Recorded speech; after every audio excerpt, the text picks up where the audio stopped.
pessoal, eu sou a Fernanda Félix, jornalista responsável pela Academia do Jornalista, e o assunto do nosso vídeo de hoje é o que não fazer em uma reportagem jornalística. Fica com a gente!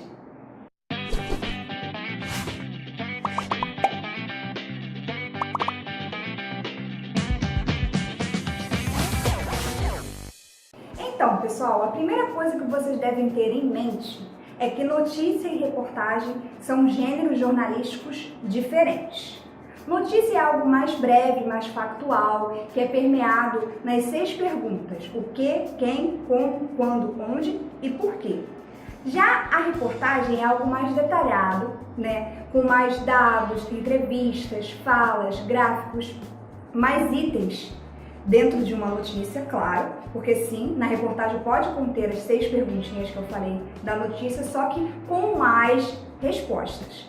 Tendo em mente essa diferença, você já vai começar a pensar no que não deve conter na sua reportagem, porque pode ser algo que seja pertencente à notícia e não à reportagem, ou então coisas que se fossem feitas, seriam bem mais acrescentadoras e positivas para você fazer uma reportagem legal. O primeiro item que eu separei para vocês é escolher temas que têm pouco apelo e interesse de leitura. Isso é um erro gravíssimo. Por quê? Se você escolhe um tema que as pessoas não têm interesse de ler, como é que a pessoa vai querer clicar naquele conteúdo que você elaborou, pensou, entrevistou, detalhou? Não tem como, né? Então eu sempre dou uma dica para a galera do Dialogado, quem já conhece o Dialogado. Seria legal dar uma lida lá, dialogado.com.br, porque a gente faz o seguinte: escolham assuntos que sejam de interesse hoje e de interesse daqui a um ano para serem reportagem.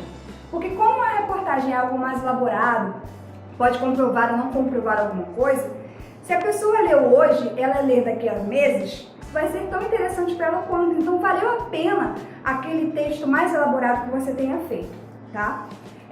2. Falta de observação ao seu redor. Você, como jornalista, precisa estar sempre antenado a tudo que acontece à sua volta. Porque pode ser numa rotina do dia a dia de algum problema que você foi resolver, pode ser num passeio, pode ser numa viagem, pode ser num final de semana, que você vai ter um assunto bacana e que seja de interesse público, que é o mais legal ainda, que vai fazer com que o leitor tenha interesse em ler aquele conteúdo. Talvez você foi pagar uma conta no banco e teve algum problema lá que você sabe que não era para ter acontecido. Você pode fazer um conteúdo sobre isso. Se você for viajar, ver um lugar bacana que provavelmente tem muita gente que não conhece, fazer uma reportagem sobre aquilo, mostrando o lugar, também é muito legal, tá? 3. Pesquisar de forma rasa o assunto. Como é uma reportagem, não é uma notícia, você precisa ter mais detalhes, mais entrevistas, dados, gráficos. Então, se você fizer isso de uma maneira muito rasa, você vai faltar conteúdo na matéria de vocês. Lembrando que matéria é a tradução de qualquer conteúdo de texto jornalístico, tá? Seja a reportagem ou seja a notícia. Então, se algumas vezes eu falar matéria ao invés de notícia ou matéria ao invés de reportagem, é porque é de qualquer conteúdo escrito jornalístico, seja artigo, nota, o que for, tá bom? Então, voltando. A pesquisa rasa, ela faz com que você fique sem repertório de escrita, né? Se você pesquisar somente por que fulano foi morto e não colocar todo o histórico daquilo ali, uma vez que a reportagem precisa ter mais comprovações, mais pessoas falando sobre aquilo, defendendo ou não, mais números de acordo com quando que aconteceu isso outra vez e quando que voltou a acontecer novamente. Um exemplo legal é essa febre amarela, né? A vacinação da febre amarela aí que está em surto.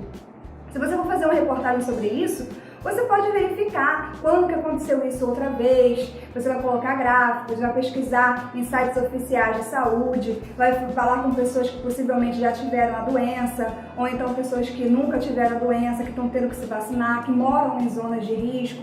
Então tudo isso vai compor a reportagem de vocês. Então a pesquisa não pode ser rasa em momento nenhum, tá? Número 4. Não definir o público-alvo. Como é que você vai fazer uma reportagem se você está diferenciando o público?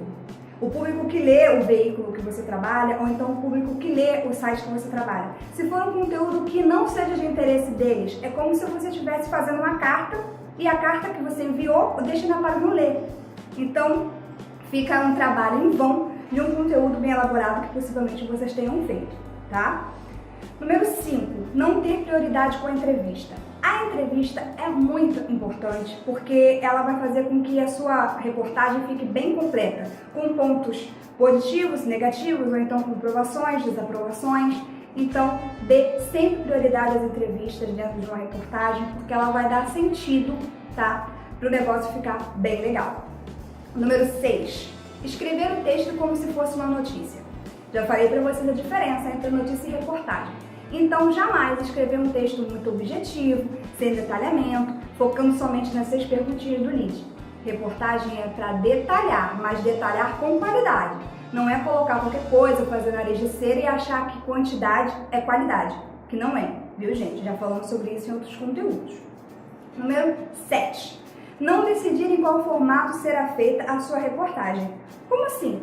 Você não decidiu se vai ser gravada, não decidiu se vai ser retrospectiva, não decidiu se vai ser em texto. Então, como é que você vai dar o horizonte para toda a sua pesquisa se você não sabe a forma como você vai divulgar esse conteúdo?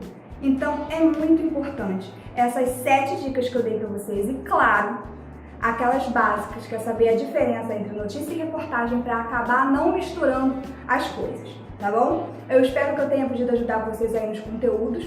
Saber fazer uma matéria e saber fazer uma reportagem é muito importante para o jornalista.